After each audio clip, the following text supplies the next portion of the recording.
பியான் medias நேயர்களுக்கு வணக்கம்.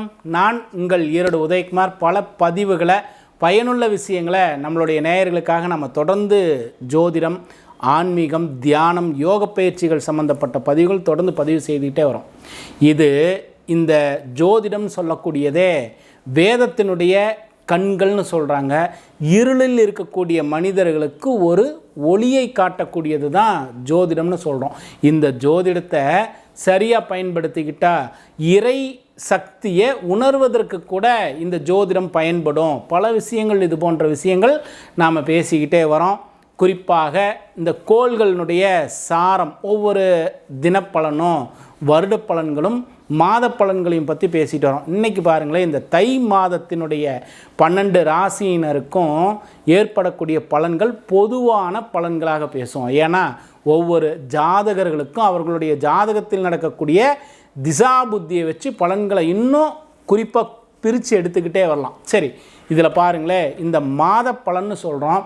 தை மாதத்திற்குன்னு ஒரு சிறப்புண்டு. தை பிறந்தாலே வழி பிறக்கும்னு சொல்லுவோம். என்னென்னா, நாம் விதைச்சதையெல்லாம் அறுவடை எடுக்கக்கூடிய மாதமாக, எதையெல்லாம் நாம் செய்த புண்ணிய விதைகளையெல்லாம் இந்த தை மாதத்தில் அறுவடைக்கு வருமா. நம்ம நிறைய செஞ்சுருப்போம், நிறைய சிரமங்கள்லாம் இருந்திருக்கும், வாழ்க்கையில் நிறைய நன்மையான பலன்கள்லாம் செய்திருப்போம்.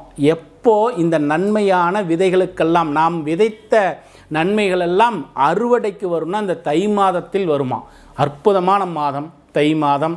எதை ஜோதிட ரீதியாகவும் சொல்லலாம், இந்த விஷயத்தை ஜோதிட ரீதியாகவும் சொல்லலாமா. என்னென்னா, சூரிய பகவான் சுழற்சியில் சனி பகவானுடைய வீட்டில், அதாவது மகரத்தில் அமரக்கூடிய ஒரு மாத காலம், இதை தான் தை மாதம்னு சொல்கிறோம். சனி பகவான் யாருன்னா கர்மக்காரகன் அப்படின்னு சொல்லுவோம். அந்த கர்மக்காரகன்னாவே நாம் எதை செய்தோமோ அதை அனுபவிக்க வைக்கக்கூடிய கிரகம். நம்ம நிறைய துன்பத்தில் இருந்திருந்தாலும் நாம் செய்த புண்ணிய கர்ம பலன்களை எல்லாம் இந்த தை மாதத்தில் அனுபவிக்க முடியுமா.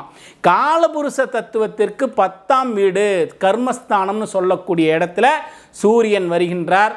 இந்த வீட்டிற்குரிய கிரகம் சனி பகவான் 10, 11 தொழில், அதே போல் லாபம், ரெண்டுமே காலபுருஷ தத்துவத்திற்கு 10, 11 சொல்லக்கூடிய தொழில் லாபத்திற்குண்டான கிரகம் சனி பகவான். அவருடைய வீட்டில் சூரியன் சஞ்சரித்து வருகின்றார். நாம் செய்த புண்ணிய பலன்களை எல்லாம் அறுவடைக்கு உண்டான காலம். அதனால தான் தை பிறந்தால் வழி பிறக்கும்னு சொல்கிறோம். தை மாதம் எப்பொழுதுமே தமிழர்களுக்கு திருவிழாவிற்கு அற்புதமான மாதம். இதில் தான் பொங்கல் வருது, மாட்டுப் பொங்கல் வருது. தமிழர்களுடைய அற்புதமான மாதங்களில் திருவிழா மாதமாக கணிக்கக்கூடிய இந்த தை மாதம் சிறப்பான ராசி பலன்களை ஒவ்வொரு ராசியினருக்கும் தனித்தனியாக, 12 ராசியினருக்கும் தனித்தனியாக பொதுவான கருத்துக்களாக ராசி பலன்களை பார்ப்போமே. மேசராசி நண்பர்களுக்கு இந்த தை மாதத்தினுடைய பலன்களை பார்ப்போமே. இந்த தை மாதம் தை பிறந்தால் வழி பிறக்குமா. வக்ர நிவர்த்தியான குரு பகவான் உங்களுடைய ஜென்ம ராசியிலே இருக்கிறார். உங்களுடைய ராசியில் வக்ர நிவர்த்தி ஆகிட்டார். இது வரைக்கும் வக்ரமாக இருந்த குரு வக்ர நிவர்த்தி ஆகிட்டார். தை மாதம் ஒரு அற்புதமான மாதம் மேசராசி நண்பர்களுக்கு. உங்களுடைய ராசிக்கு 5ஆம் வீட்டை பார்க்கின்ற குரு பகவான் புத்திர பாக்கியத்தை அருளக்கூடியவராம். அதாவது சிறிது நாள் ஆயிடுச்சு, எங்களுக்கு கல்யாணம் ஆகி கொஞ்ச நாட்கள்லாம் ஆயிடுச்சு, குழந்தை பாக்கியம் ஏற்படலை, இல்லை கல்யாணமாகி குழந்தைக்கு அனுகிரகம் ஏற்படல, தெய்வத்தினுடைய அனுகூலம் குறைவாக இருக்குது, இந்த மாதிரிலாம் நினைக்கக்கூடியவர்களுக்கு இந்த மாதம் புத்திர பாக்கியத்திற்கு உண்டான மாதமாக. நல்லா உங்களுடைய குலதெய்வத்தினுடைய வழிபாடே போதுமானது. உங்கள் குலதெய்வத்தினுடைய வழிபாட்டால் பூர்வீக சொத்து சம்பந்தப்பட்ட ஏதாவது குறைகள், ஏதாவது பிரச்சனைகள் எல்லாம் இருந்ததுன்னா அதுவும் இந்த மாதங்களிலே தீர்ந்து ஒரு அற்புதமான மாதமாக தான் இருக்கும். பூர்வீக சொத்து சம்பந்தப்பட்டு ரொம்ப நாளாக எனக்கு எந்த ஒரு ரிசல்ட்டும் இல்லை, எந்த ஒரு பலனும் கொடுக்காமையே இருக்குது, நீடித்து இழுத்துக்கிட்டே இருக்குதுன்னு நினைக்கிறவங்களுக்கெல்லாம் இந்த மாதம் ஒரு அற்புதமான மாதம். இதில் சுமூகமாக உங்களுடைய சொத்து பிரச்சனைகள் எல்லாம் முடியக்கூடிய அற்புதமான மாதம். தவிர 7ஆம் வீட்டில் பார்க்கக்கூடிய 7ஆம் வீட்டை பார்க்கக்கூடிய குரு பகவான் சிறிது நாளாக கல்யாணத்துக்கு ரொம்ப நாள் ஆயிடுச்சு, தாமதமாகுது, எனக்கு கல்யாணம் நடக்காமல் இழுத்துட்டே இருக்குது, இந்த மாதிரிலாம் நினைக்கிறவங்களுக்கு திருமணத்திற்கு அனுகூலமாகக்கூடிய அற்புதமான மாதம். இந்த மாதத்தில் எல்லா வகையிலும் மேசராசி நண்பர்களுக்கு சிறப்பு தான். கூட்டு தொழிலிலே ஒரு அபிவிருத்தி, அதே போல் கூட்டு சேர்ந்து நண்பர்களோடு சேர்ந்து ஒரு தொழிலுக்கு முயற்சி பண்ணிகிட்டு இருக்கிறேங்க, ஆனால் பலன் கொடுக்கலன்னு சொல்பவர்களுக்கெல்லாம் கூட இந்த மாதம் ஒரு அற்புதமான மாதம் தான். கூட்டு தொழில் கூட்டு முயற்சிகள் எல்லாம் வெற்றி அடையக்கூடிய அற்புதமான மாதம். அதே போல் தான் மனைவி வழியில் திருமணம் ஆனவங்களுக்கு மனைவி வழியில் ஆதாயமான செய்திகளும் ஆதாயமான அனுகூலமான விஷயங்களும் ஏற்படக்கூடிய மாதம், திருமணத்திற்குண்டான மாதம், அற்புதமான மாதம் இந்த தை மாதம். குரு பகவானுடைய பார்வை 9ஆம் வீட்டில் இருக்குது, அதையும் எடுத்துக்கணும் இல்லையா. தந்தையாரோடு ஏதாவது கருத்து வேறுபாடுகள்லாம் இருந்தது, தந்தையாரோடு ஒரு பிரிவு இருந்தது, தந்தைக்கும் நமக்கும் ஒரு பெரிய இடை ஏற்பட்டிருந்தது.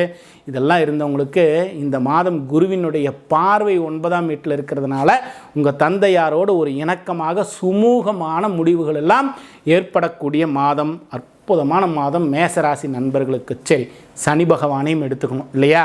சனி பகவான் 10-11க்குரிய சனி பகவான் இந்த மாதத்திலே உங்களுடைய ராசிக்கு 11ன்னு சொல்லக்கூடிய லாபஸ்தானத்தில் அற்புதமான மாதங்க. எல்லா விஷயங்களும் சிறப்பு. புத்திரபாகியம் நல்லா இருக்குது, திருமணத்திற்கு அனுகூலமான மாதம், அதே போல் தகப்பனாரோடு இணக்கமாக இருக்கக்கூடிய மாதம், தொழிலில் ஒரு அபிவிருத்தி, 11ன்னு சொல்லக்கூடிய லாபஸ்தானத்தில் சனி பகவான் ஆட்சி ஆகிறார். தொட்டதெல்லாம் லாபமாக மாறக்கூடிய அற்புதமான காலம். எதிரிகளெல்லாம் ஸ்தம்பித்து போகக்கூடிய காலம். உங்களுக்கு எதிரிகளே உங்களை கண்டு அஞ்சக்கூடிய ஒரு அற்புதமான காலம். அதே போல் வெளிநாடு சார்ந்த தொழில் முயற்சியெல்லாம் செய்துட்டு இருந்திருப்பீங்க. யாராவது வெளிநாட்டுக்கு தொழிலுக்கு உண்டான முயற்சி செய்தோம், அதே போல் வெளிநாடு கல்விக்கு உண்டான முயற்சிகள் எல்லாம் செய்தவர்களுக்கு இந்த மாதத்திலே, இந்த தை மாதத்திலே நிறைவான பலன்கள் எல்லாம் உண்டு, அற்புதமான பலன் உண்டு. இந்த சோபக்கிருது வருடம் தை மாதம் மேசராசி நண்பர்களுக்கு எல்லா வகையிலுமே சிறப்பு தான். சரி, புதனுடைய பெயர்ச்சி, சுக்கிரனுடைய பெயர்ச்சி, செவ்வாயுடைய பெயர்ச்சி எல்லாம் இருக்குது இந்த மாதத்திலேயே. சுக்கிரன் பார்த்தீங்கன்னா அவர் எங்கே வரார், தனுருக்கு வந்துடுவார் இந்த மாதத்தினுடைய பிற்பகுதியில், அதாவது பாதிக்கு மேலே. சுக்கிரன் உங்களுடைய ராசிக்கு 9ஆம் வீட்டிற்கு வரார், அதாவது 2-7க்குரிய சுக்கிரன் 9ஆம் வீட்டிற்கு வரார். 8ல் இருக்கக்கூடிய காலங்களில் கொஞ்சம் மனக்குழப்பங்களையும், அதே போல் குடும்பத்தில் ஒரு இணக்கம் இல்லாமல் பொருளாதாரத்தில் ஒரு நெருக்கடியான சூழ்நிலைகள் எல்லாம் கொடுத்த 2ஆம் வீட்டிற்குரிய அந்த சுக்கிரன் பெயர்ச்சியாகி 8ல் இருந்த சுக்கிரன் பெயர்ச்சியாகி 9க்கு போகிறார். ஒரு அற்புதமான காலம். தொட்டதெல்லாம் தொடங்கும். மனைவி வழியிலே ஆதாயம், அதே போல் பொருளாதாரத்தில் ஒரு நல்ல வளர்ச்சி, கல்வியில் ஒரு அபிவிருத்தி. படிக்கக்கூடிய மாணவர்களுக்கு கல்வியில் அபிவிருத்தியும் பொருளாதாரத்தில் ஒரு அபிவிருத்தியும் ஏற்படக்கூடிய அற்புதமான காலம்.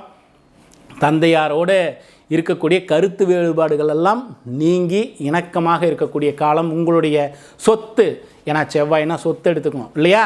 சொத்து ஏதாவது உங்களுடைய வீடு பழைய இடமெல்லாம் இடிஞ்சிருக்கு, இதெல்லாம் சரி பண்ண முடியல, ரொம்ப நாளாகவே எனக்கு கொஞ்சம் குறையாக இருக்குது, இந்த பிப்ரவரி மாதத்தில் பார்த்தீங்கன்னாக்கா இந்த குறைகள் எல்லாம் நீங்கும். அந்த சொத்தெல்லாம் சீர்படுத்தக்கூடிய சரிபடுத்தக்கூடிய அற்புதமான காலமாக அமையும். உங்களுக்கு அதுக்குண்டான பொருளாதாரம் கிடைக்கும். இந்த இடத்தையெல்லாம் சரி பண்ணிக்கிறேன், இந்த கட்டிடங்கள்லாம் இப்படி இருக்குது, இடிஞ்சிருக்குது, இதை நான் சரி பண்ணிக்கிட்டேன்னா நல்லாயிருக்கும்னு ரொம்ப நாளாக முயற்சி செய்தவர்களுக்கெல்லாம் இந்த தை மாதத்தில் ஒரு அற்புதமான பலன் கிடைக்கும். மொத்தத்தில் இந்த தை மாதம் மேசராசி நண்பர்களுக்கு அத்துணை விஷயங்களும் யோகமான மாதமாகத்தான் இருக்கின்றது. இந்த தை மாதம் சிறப்பான மாதம் மேசராசி நண்பர்களுக்கு. நாம் ஒவ்வொரு நாளும் நம்ம ஒவ்வொரு விஷயங்களும் ஒவ்வொரு பதிவுகளாக செய்துக்கிட்டே வரோம். இதில் குறிப்பாக பாருங்கள், இந்த ஜோதிடத்தால் நடக்கக்கூடிய விஷயங்கள் எல்லாம் நம்ம பதிவுகளாக சொல்கிறோம். இதில் என்னென்ன இருக்குது, இந்த இயற்கை சீற்றத்தால் இந்த உலக மக்களுக்கு ஒரு பாதிப்புகள் ஏற்படும், நீர்நிலைகள் எல்லாம் நீர் சார்ந்த பாதிப்புகள் எல்லாம் ஏற்படும். இதையெல்லாம் பல குறிப்புகளாக நாம் இந்த புது வருடத்தில், அதாவது தமிழ் புது வருடத்திலிருந்தே நம்ம சித்திரையிலிருந்தே ஒவ்வொரு பதிவுகளாக போட்டுக்கிட்டே வரோம். சரி, இந்த மாதிரி பதிவுகள் கொடுத்துருந்தாலும் வரக்கூடிய காலங்களில் நமக்கு ஒரு மாற்றம் வேணும் இல்லையா. இந்த மாற்றம் யாரால் நடக்கும், அந்த இறைவனால் மட்டும்தான் இந்த உலக மக்களை காப்பாற்ற முடியும். இந்த இறை சக்தியால் மட்டும்தான் இந்த மக்களுக்கெல்லாம் ஒரு நன்மையை செய்ய வைக்க முடியும் இல்லையா. அப்போ எல்லோரும் சேர்ந்து இந்த இனம் கடந்து, மொழி கடந்து, மதம் கடந்து எல்லோரும் இந்த மனித குலத்தினுடைய நன்மைக்காக நமக்காக சில வழிபாடுகள்லாம் செய்வோம் இல்லையா.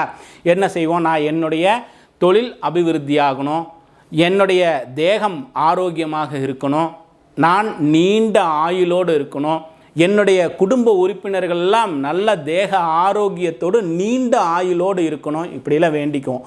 இதெல்லாம் நமக்கான நம்மளுடைய தேவைக்காக நாம் பிரார்த்தனை செய்வோம், வழிபாடுகள் எல்லாம் செய்வோம்.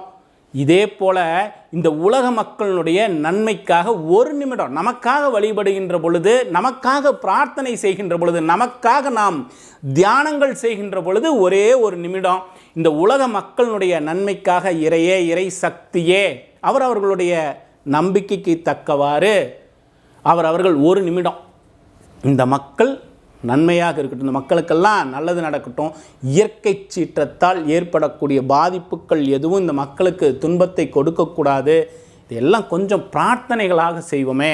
நம்மளுடைய நேயர்கள் ஒவ்வொரு நாளும் நம்முடைய தேவைக்கு நாம் பிரார்த்தனை செய்கின்ற பொழுது இதையும் சேர்த்து செய்யணுங்கிறதுக்காக தான் இந்த பதிவுகள் எல்லாம் தொடர்ந்து சொல்லிக்கிட்டே வரோம். செய்வோம், மாற்றம் நடக்கும். இறைவனுடைய அனுகிரகம், அந்த இறை சக்தியினுடைய அனுகிரகம் இந்த மனிதகுலத்திற்கு ஒரு நன்மையை கொடுக்குங்கிற நம்பிக்கையோடு தொடர்ந்து இன்னும் பல பதிவுகளில் நம்ம தொடர்ந்து போவோமே.